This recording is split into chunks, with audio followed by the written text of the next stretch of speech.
नमस्कार, मी सिद्धी. आज करूया नारळाच्या वड्या. आता रक्षाबंधन येत आहे, तर मग गुळाच्या नारळाच्या वड्या करूया आज.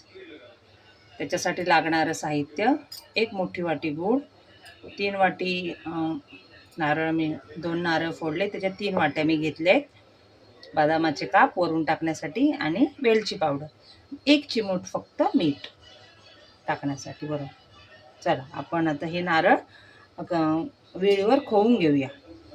आणि मग मी खोबरं घेते. त्या मोठ्या आहेत वाट्या, छोट्या नाही आहेत. तेव्हा जास्त दाबून सुद्धा नाही, थोडंसं हलकं असं दाबून. या 3 वाट्या घेते मी खोबरं. ओलं असं गच्च एकदम भरलं नाही, हलक्या हाताने असं भरलंय. आणखी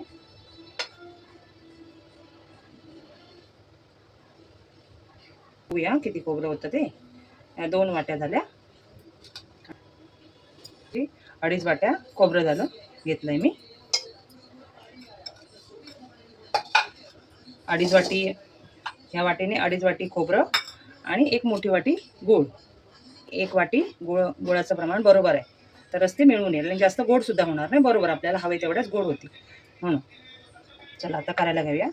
कढईत टाकते 2 चमचा तूप आणि ते भाजून घेते खोबरं थोडं. एक कढई ठेवली, पातळ नाही घ्यायची, थोडी जाडसरच बघून घ्यायची. गरम होऊ दे. बरोबर 2 चमच तूप टाकलंय. आता हे खोबरं त्याच्यात टाकून थोडंसं 2-3 मिनिटासाठी भाजून घ्यायचं.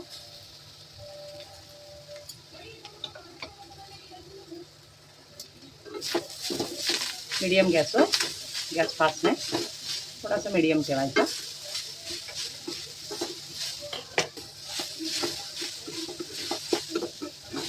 चारी बाजूने व्यवस्थित खोबरं चांगलं हलवून घ्यायचं.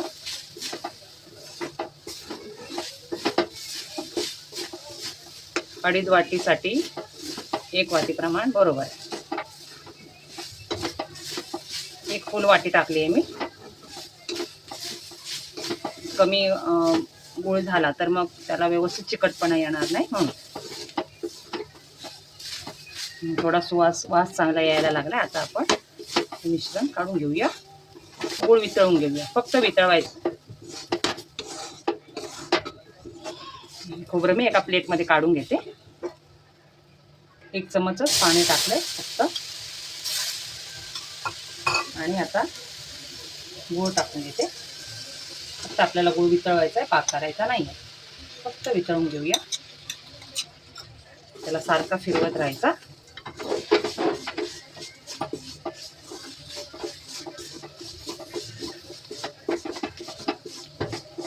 बारीक कापून घेतलं. आता व्यवस्थित, ही जरा सुद्धा थांबली नाहीये, कंटिन्यू त्याला हलवते चारी साईडने. चमच थोडासा मोठा घ्यायचा, मग ते चारी साईडने व्यवस्थित फिरलं जातं असं. तळा. आता आपण त्याच्यात खोबरं टाकून मिक्स करून घेऊ, एकजीव करून घेऊया.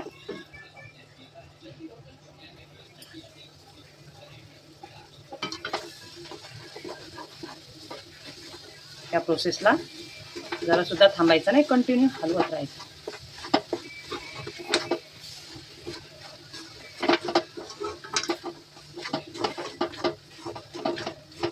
मी एकदम स्लो ठेवलाय गॅस. त्याचा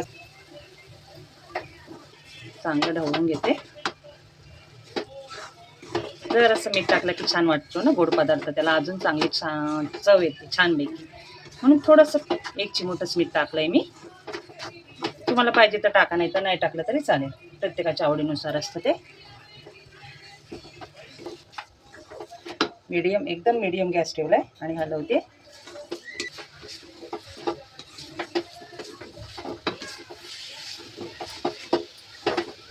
आता आपण झालंच आहे, घट्ट लागायला लागलं. आता मी ते ताटात काढून घेते आणि वड्या त्याच्यात थापून घेते. ताटाला मी ऑलरेडी तेल लावून तयार केलंय. गॅस बंद केला मी.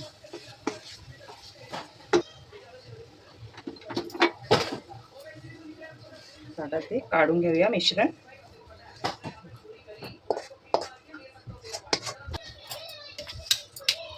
हे असं पूर्ण व्यवस्थित करून गरम आहे तोपर्यंतच हे थापून घ्यायचं, नाहीतर नंतर मग ते थापलं जाणार नाही. जोपर्यंत गरम गरम आहे तोपर्यंत एका पलित्याने नाहीतर अशा प्लेटला तेल लावून आपण मिश्रण व्यवस्थित थापून घ्यायचं. मी एक प्लेट घेतली, त्याला तेल लावते आणि ते मिश्रण आता चांगलं थापून घेते बघा असं व्यवस्थित. हे थापलं गेलं छान, हाताला चटके सुद्धा बसत नाहीत आणि मिश्रण सुद्धा छान थापलं जातं एकसारखं. अशी प्लेन वाटी घ्यायची, तर दाबून घ्यायचं. गरम आहे. बदामाचे काप, मस्तपैकी बदामाचे काप टाकू, मस्तपैकी अशी थोडीशी सजवून घेऊया. थोडेसे, जास्त नाही, कारण आपल्याला कटिंग करायची आहे ना वडी. आणि थोडंसं प्रेस करते त्याच वाटेने, म्हणजे ते दाबले जातात खाली आणि दिसायला पण छान दिसतात म्हणून. असं आता ही चांगली आणि थोडेसे आपण त्याचे काप काढून घेऊया. पूर्ण व्यवस्थित काढून घ्यायची. बघूया आपण अर्ध्या तासाने ही वडी बघूया आपण कट करून. अर्धा तास होऊ दे. 15 मिनटं झाले, थोडीशी सुकत आले, तर मी फक्त कापून घेते. अशी असे छोटे छोटे स्क्वेअर शेपमध्ये सुद्धा आपल्याला जसं पाहिजे तसं आपण कटिंग करून घेऊ शकतो. हे मिश्रण आता 10 ते 15 मिनटं झाली आहेत. फक्त मी कट करून घेते. पूर्ण सुकायला त्याला 1 ते सव्वा तास लागेल, मग ते पूर्ण गार होईल. वाटते की नाही छान, अशा पूर्ण व्यवस्थित होतात घट्ट त्या.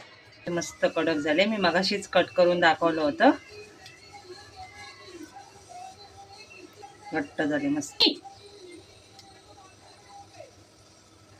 हे सुद्धा धारदार उलत नाही. आपण त्याची करून घेते व्यवस्थित.